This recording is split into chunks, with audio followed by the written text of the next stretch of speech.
2, 3. ¡Teorízalo!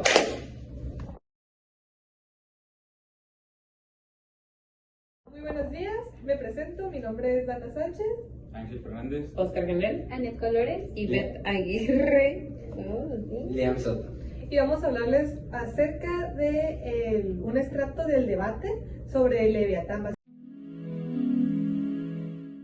básicamente con lo que sería el Estado.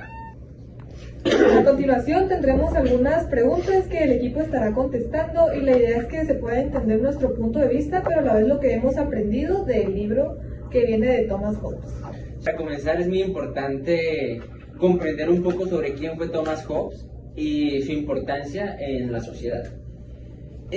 Thomas Hobbes era una persona que le encantaba, le maravillaba mucho la corona inglesa, tal cual toda la idea de una monarquía. Pero él fue uno de los máximos exponentes del empirismo. Él lo que veía es que la monarquía estaba en decadencia. ¿Por qué? Porque veía que en el transcurso de los años esa comunicación, como explicó la profesora, en un solo sentido no estaba funcionando y pues tal cual que pasó con las monarquías en el mundo, pues surgieron revoluciones. Para que no pasara eso en la corona inglesa, lo que hizo fue tal cual idealizar y tratar de comprender cómo funcionaba el poder. Entonces, él lo que hizo fue visualizó que había una comunicación en un solo sentido. La iglesia solamente le exigía a las personas, a la sociedad, por medio de diezmos, o sea, tal cual comisiones. Los impuestos llegaron después. Pero él entendió eso y tal cual la iglesia en ello solamente imponía el miedo. A eso se dedicaba. Entonces, ¿qué surge de esto? Vio que es necesario para el orden y para que la gente haga lo que le convenga al gobierno, es necesario imponer miedo. Pero para no manchar esa imagen, el miedo no se tiene que encargar el rey de imponerlo, sino otros organismos, por medio de otras personas. Entonces, él lo que creó fue tal cual la primera idea de lo que es el Estado. Él creó tal cual el Estado. Para comenzar con las preguntas que mencionó mi compañera, le preguntamos a mi compañero Carl Genel, que es, según Hobbes, este exponente empirista, ¿cómo describe la naturaleza humana en el estado de naturaleza? ¿Estás de acuerdo con su visión pesimista del tema? Bueno, en la pregunta se responde fácilmente, ya que Hobbes pensaba que el concepto de la naturaleza pura o el estado de natural puro del ser humano era egoísta y era salvaje. Ahí les va por qué.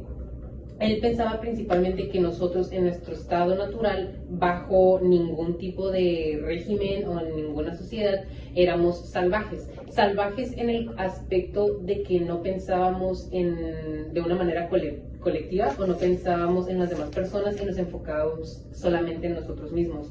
O sea que terminábamos siendo egoístas, por así decirlo, o un poco arrogantes, ya que por lo regular pues íbamos a pensar prácticamente siempre por nosotros mismos en cualquier situación. Entonces él, supongo que lo proyectaba salvaje como un animal, que no sé si saben que un animal, supongamos, ponemos el ejemplo de una presa y hay dos depredadores, los dos depredadores, sin importar que el otro quiere la comida, van a ir por la misma presa y no importa si se pelean por la presa, lo van a hacer a costa de lo que sea para obtener como que su satisfacción personal. Entonces siento que a eso se refería con ser salvajes, en que éramos como que animales. Sí. Y si estoy de acuerdo o no, siento que tengo una opinión muy dividida en esto. Por un punto, o por una parte, entiendo el punto de vista y como que lo comparto un poco, ya que sí puedo llegar a pensar que si las personas no cuentan con un tipo de régimen o algo que deben de seguir, pues va a haber como que mucho caos y pues las personas más que nada van a destruirse unas a otras. Pero no considero que todas las personas somos salvajes por naturaleza. O sea, considero que en ciertas personas lo salvaje de manera natural es como que diferente. O sea, no necesariamente en un aspecto egoísta, sino como puede ser en tus sentimientos o en cómo actúas, pero no necesariamente como ser egoísta. O sea, lo veo más como en una manera general. Entonces, por eso no estaba muy de acuerdo con él, porque me parecía como que encasillaba a todas las personas en ese aspecto de salvajes, cuando a lo mejor no. La siguiente pregunta es, ¿qué te parece la idea de Hobbes sobre la necesidad de un contrato social? ¿Es la única manera de evitar el caos?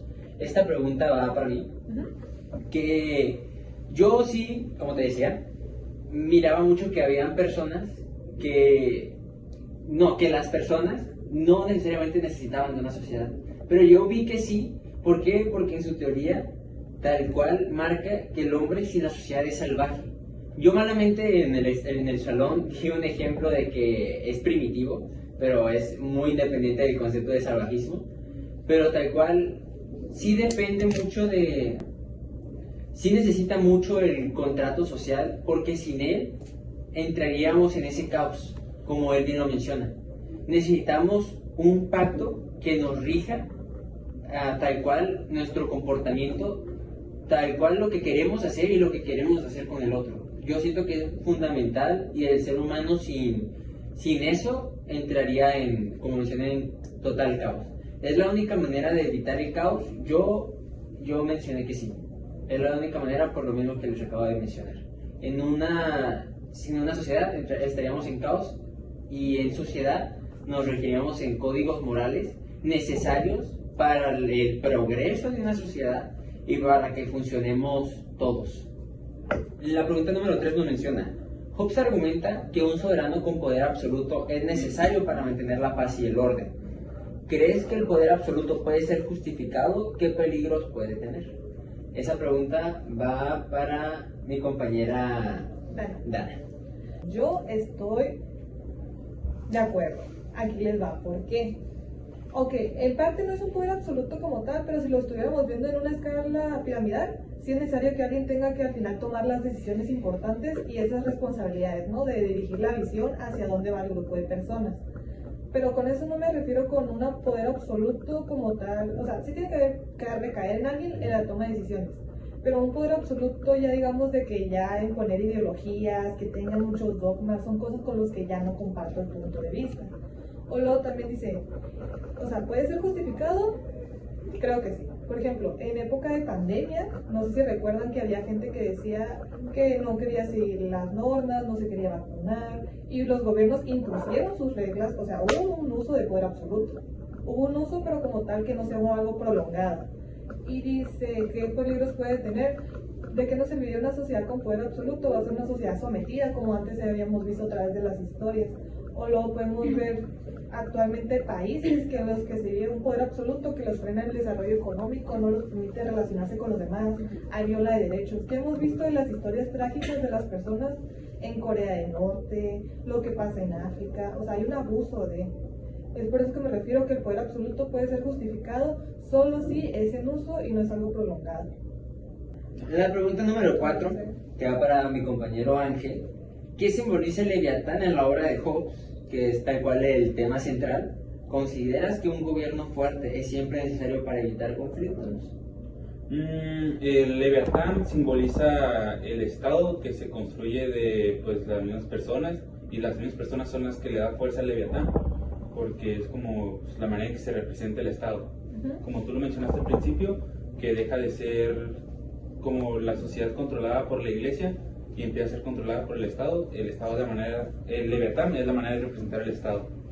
Y sobre que considero que si un gobierno fuerte es siempre necesario para evitar conflictos, en mi opinión, yo opino que sí, ya que le da fortaleza a la sociedad el hecho de que sea rígido ese gobierno, de que no tenga como tanto quiebre, evitar estos conflictos base a la fuerza que tiene ese gobierno.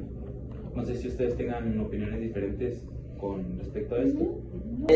La pregunta 5 va para mi compañera Iveda Aguirre. ¿Qué opinas sobre la propuesta de Hobbes de una república eclesiástica y civil? ¿Cómo ves la relación entre la religión y el gobierno en su teoría?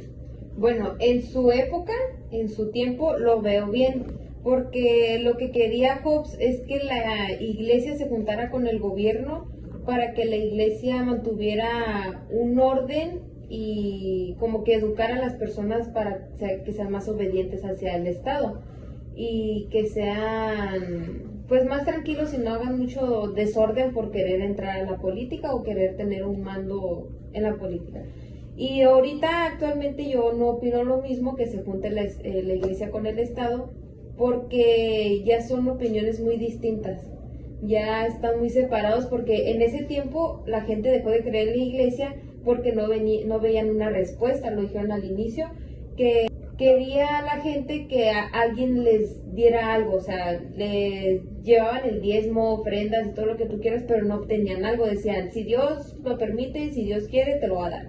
Y pues decían, Dios no quiere, no me lo está dando, pues me voy hacia el Estado. Y ahí fue cuando el Estado dijo, bueno, te juntas con nosotros para que, por así decirlo, me amanses a la gente y que no quieran como que resaltar sobre mí para que yo les esté pagando todo. Porque se iban con el Estado a decirles, oye, pues ayúdame a que mi trabajo crezca, que mi ganadería también produzca.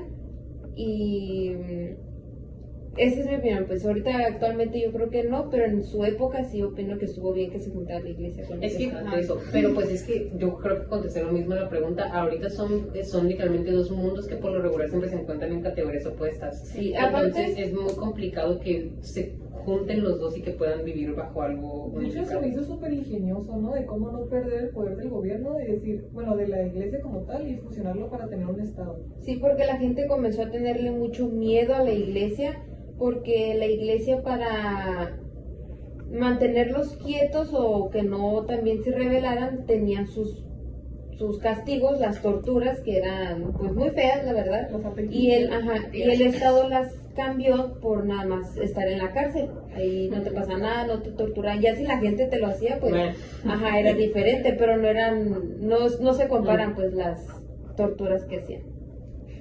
Muy bien. La pregunta 6, que va para mi compañera Anet Colores.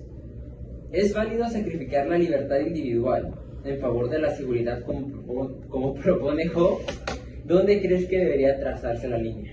Siento que sacrificar tu libertad por tener asegurado cierta protección no me parece bien, porque a pesar de que tienes sí protección, las personas, si cuentan con que tú les des tu libertad, a fin de cuentas están decidiendo qué hacer contigo y están decidiendo pues tus pensamientos. O sea, no tienes la libertad para hacer lo que tú quieras, sino que ellos se las estás dando, nada más por un poquito de protección, ¿saben cómo?